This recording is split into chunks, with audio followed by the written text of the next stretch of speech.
Welcome to the Let's Be Candid podcast, where we talk about faith, healing, and everything in between, with your host, Kennedy Wren. Welcome back to the Let's Be Candid podcast. I'm your host, Kennedy Wren, and today I'm sharing how fear and shame nearly kept me from getting the help that I needed when it took an unexpected turn.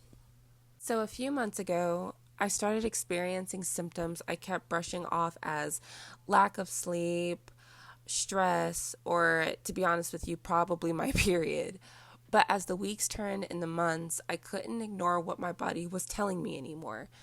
The fear started small, oh, what if this is something serious, but grew into this paralyzing anxiety about what people would think.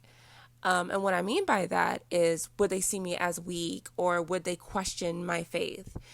You see, coming from a faith-based background, I had this internalized lie that if I was seeking medical help or if I started to quote unquote claim these chronic issues, it would look like I wasn't trusting God. Shame, literally the spirit of shame was whispering, if you really had faith, you wouldn't need doctors, or maybe if you fasted and prayed more, you wouldn't be in this situation. Then I realized God gave us medicine and doctors for a reason. I realize we don't hesitate to see a mechanic when our cars break down, or when we have a broken elbow, we don't hesitate to see the doctor to get a cast or whatnot, right? So why had I made my chronic illness issues or my health any different? So here's something that transformed my perspective. If God is the source of all wisdom, then medical knowledge is a gift from God too. You know, throughout history, many medical advances came from people of faith who saw their work as participating in God's healing work. So I made the appointment and sat down and spoke to my doctor and started sharing what I had been struggling with. And to be completely honest with you, I felt relief that I hadn't experienced in months. My faith didn't crumble, it actually deepened.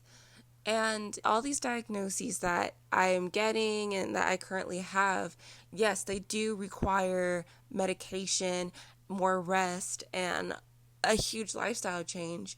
But I keep praying and I keep trusting that God is with me throughout this whole entire experience. I realize that seeking medical help isn't an act of weak faith, it's an act of wisdom. Now, I want you to think about this scenario real quick. A drowning man who refuses help from a boat, a helicopter, or even a life preserver saying, God, will you save me? When he actually drowns and he asks God why he didn't save him, God says, I sent a boat, I sent a helicopter, and I sent a life preserver. Real faith sometimes means trusting God to use the resources that he's provided. If you're struggling with something similar, I want you to know that you're not weak and you're not faithless. You're a human, and humans sometimes need help. Your worth isn't determined by your health status.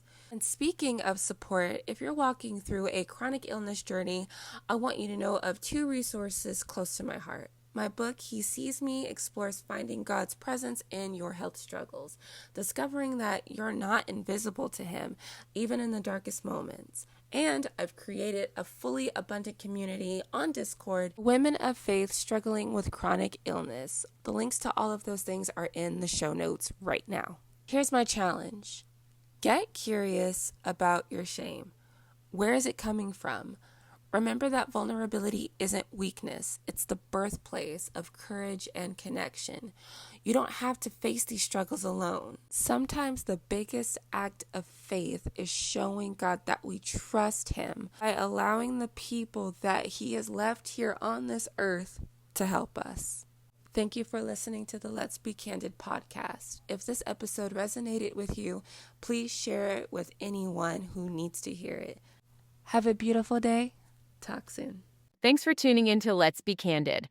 If this episode hit home, drop a comment, hit follow, share it with someone real, and don't forget to rate us 5 stars. Until next time, stay candid.